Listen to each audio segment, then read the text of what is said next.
Kansas voters to decide future of abortion rights in the state. Kansas voters on Tuesday will decide on a constitutional amendment that will determine the future of abortion rights in their state, the first time anywhere in the U.S. that voters will cast ballots on abortion since the Supreme Court overturned Roe v. Wade last month. A ballot question, known as the Value Them Both Amendment, asks voters to decide whether the state's constitution should continue to protect abortion rights.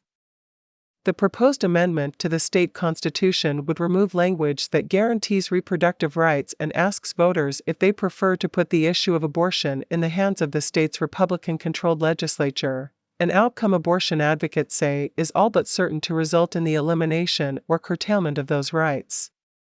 A yes vote on the measure would remove from the state constitution the right to an abortion and hand the issue back to the state legislature. A no vote on the measure would make no changes, keeping abortion rights enshrined in the state constitution. Anti-abortion activists argue the Kansas ballot question creates an opportunity to put the issue in the hands of the voters via elected state lawmakers.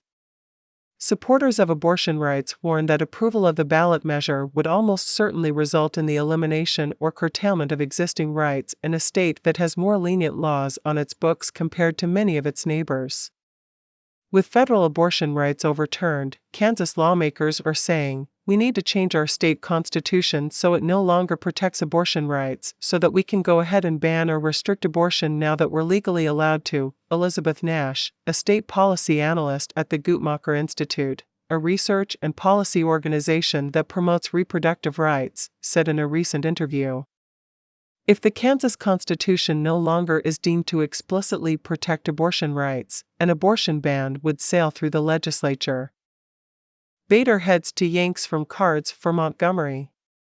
In a surprising move that landed just ahead of Tuesday's trade deadline, the Yankees acquired outfielder Harrison Bader with a player to be named or cash considerations from the Cardinals in exchange for left-hander Jordan Montgomery.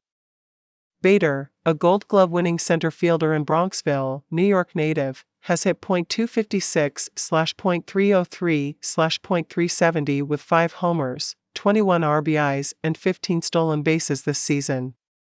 He earned down-ballot Rookie of the Year votes in 2018 when he posted a .756 OPS. The 28-year-old Bader, who is currently on the injured list with plantar fasciitis in his right foot, is under club control through 2023. Bader is wearing a walking boot, and St. Louis manager Oliver Marmol said recently that he expected Bader would return by season's end. The Yankees have spoken about their plan to move Aaron Judge out of center field in the second half, hoping to keep his legs fresher for the postseason drive. Judge has started 52 games in center field this season, the most on the Yanks roster, ahead of Aaron Hicks, 49, and others. The 29-year-old Montgomery was 3-3 with a 3.69 ERA in 21 starts this season, striking out 7.6 batters per 9 innings. Montgomery last pitched on Sunday against the Royals, allowing 4 runs in 4+ innings and taking a no decision. A 6-year veteran who was originally selected by the Yankees in the 4th round of the 2014 MLB draft from the University of South Carolina, Montgomery is 22-20 with a 3.94 ERA in 98 career games.